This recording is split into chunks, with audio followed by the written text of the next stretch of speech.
Several school districts like Metro have implemented mask mandates, and while some parents agree with Speaker Sexton's call for a special session, others feel it's far-reaching. The debate over masks has been at the forefront of school board meetings in Tennessee. In a contentious meeting this week, the Williamson County School Board voted to require masks. Metro Nashville School Board members also implemented a mask mandate.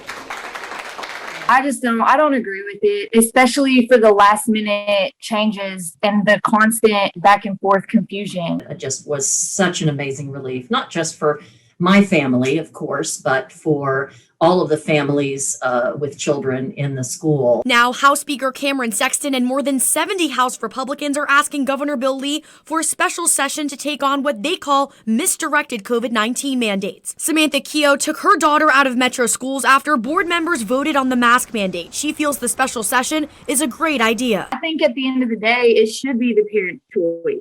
And I don't think anybody should be forced to do anything they don't want to do. But Kristen Dillard, who has a daughter in the district, doesn't think this session is necessary. The school board didn't take the decision out of parents' hands. They made the decision based on what the majority of their parents were saying. I asked a spokesperson for Speaker Sexton to clarify this session and the reasoning behind it. He tells me this special session needs to be held so if school boards want to impose mask mandates, parents have the ability to opt out. I prefer my child to, and I prefer every child around my child to, for the community safety.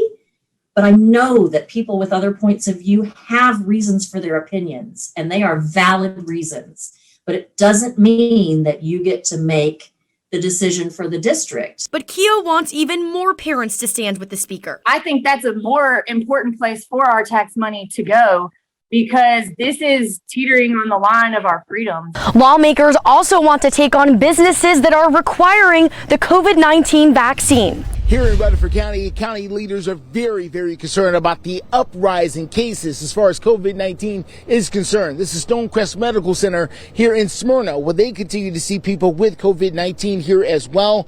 1,700 people across the county are currently dealing with COVID, and a lot of them, more than 600, are currently in area hospitals, a lot like this one. Now, county leaders say the virus is just trying to survive, and it's going to do whatever it can to do so.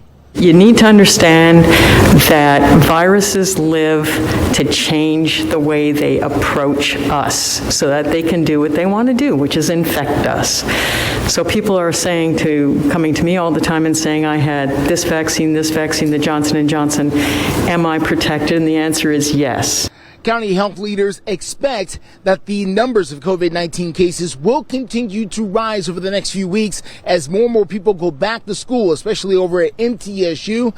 They're already calling the folks over at State Farm to prepare to use one of their buildings if necessary to care for people who cannot get into the health department for either testing or for the vaccine itself.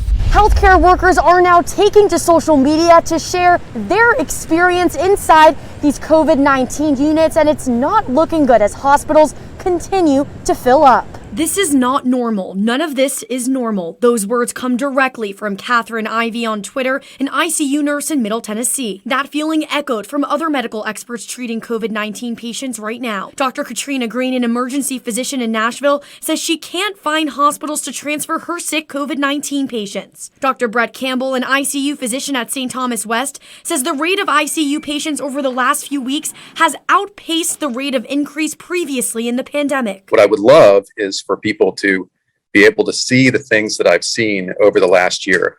This comes as both Vanderbilt Medical Center and Sumner Regional Hospital are at capacity. A spokesperson for the State Department of Health tells me they continue to work with hospitals to understand capacity concerns. According to state health data, more than 10,000 Tennesseans have died from COVID-19 so far. Dr. Campbell reflects on the tough end-of-life conversations he's having with families. I missed my anniversary this year because I was having one of those conversations with a woman about my age who's the same name as my wife. And if you think that I don't relate to that, you are wrong. Doctors and nurses like Dr. Green pleading on social media to the community to wear a mask and get vaccinated after a long shift. Dr. Campbell tells me the strain it's put on healthcare workers is a lot. For any individual nurse who's doing that for over a year, and now is seeing this uptick, this increase in number of patients, that could have been preventable, and watching those patients die. I mean, you can't just tell the nurses